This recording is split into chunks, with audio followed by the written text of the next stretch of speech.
Tenemos con nosotros a Luis del Almo, secretario técnico del REAF, del Consejo General de Economistas. Luis, buenos días.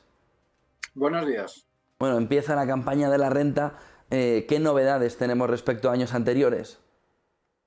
Bueno, hay una novedad de hoy mismo, porque ha aparecido en el BOE la orden ministerial de lo que estaba prometido por el Ministerio, y es el fraccionamiento en 6 plazos del impuesto que resulta ingresar del IRPF desde el 20 de julio en 6 meses hasta el 20 de diciembre, sin intereses de demora, para contribuyentes que hayan estado en ERTE o que presenten conjunta y algún miembro de la unidad familiar haya percibido retribuciones por estar en ERTE durante 2020.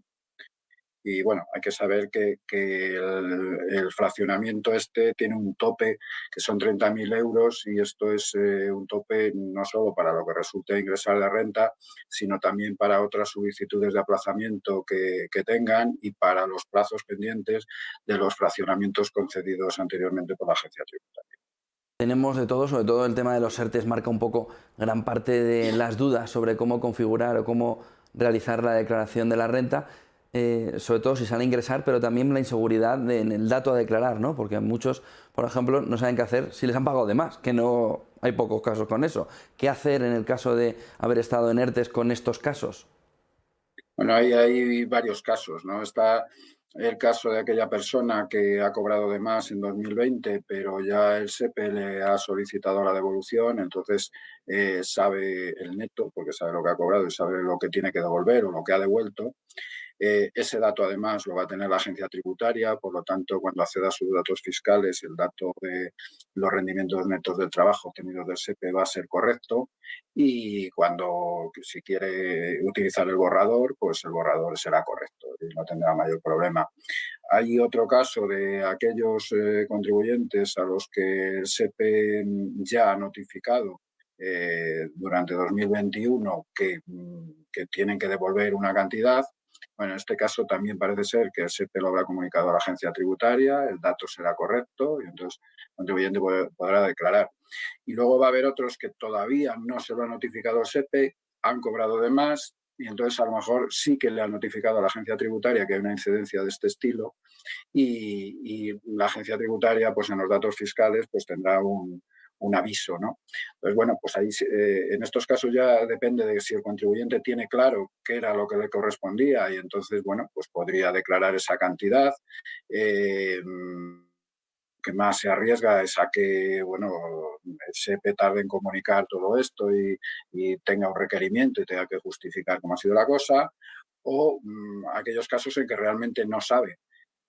Entonces, en estos casos yo creo que lo mejor sería esperarse durante la campaña de renta a ver si se actualizan los datos fiscales, porque la agencia tributaria, a medida que el SEPE le vaya comunicando todas estas incidencias, va a ir actualizando los datos. Bueno, pues esperarse un poco, porque para declarar tenemos, bueno, caso de domiciliación hasta el 25 de junio, y ya está. Y si a última hora pues todavía él sabe que va a tener que devolver, pero no sabe la cantidad, pues bueno, ahí puede optar, desde luego, entre declarar el dato, que es lo que ha cobrado sin la devolución, y cuando luego sepa la devolución, solicitar la devolución de ingresos indebidos, o si tiene claro exactamente el neto, pues declarar el neto. ¿Qué hacer los que han tenido que aplicar un cese de actividad como autónomos? ¿Qué pueden hacer?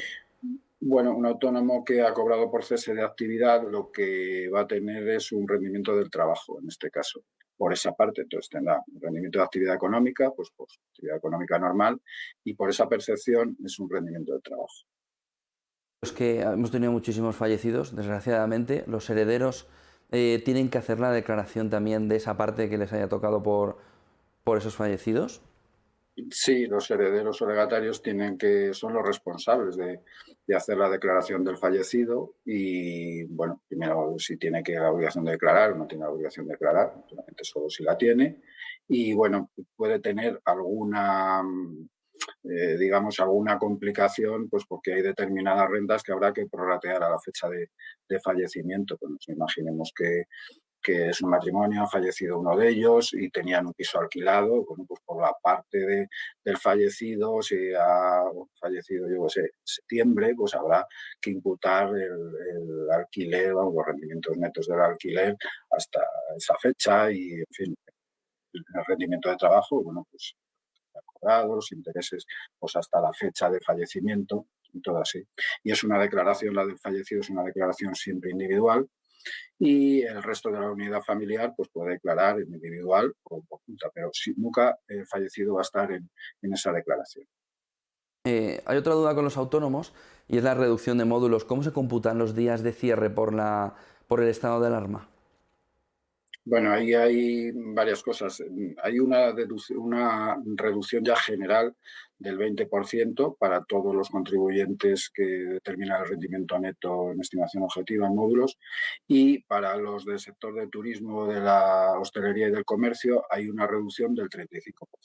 Y luego, aparte de esto, hay una serie de días en los que no se van a computar los módulos. Y son, respecto al primer semestre de 2020, 99 días. Y luego, en el segundo semestre, pues ya depende de los días en que no hayan podido ejercer la actividad porque, bueno, pues porque haya habido restricciones donde tengan la actividad estos autónomos, ¿no? Entonces eso ya dependerá del lugar. Pues esos días no se computarán a estos efectos. No va a haber reducción por, yo que sé, un bar en el que solo ha podido poner 3 mesas o ha tenido restricciones en el interior, etcétera. Si ha podido ejercer la actividad, eso se tendrá en cuenta como si fuera una actividad plena, y digamos que esto estaría contemplado en la reducción del 35%. Gracias, Luis del Amo, secretario técnico del REAF, del Consejo General de Economistas. Gracias por aclararnos las dudas. Buen día y buena declaración de la renta. Vale, pues buen día para todos. Bueno, Gracias. gracias, Luis.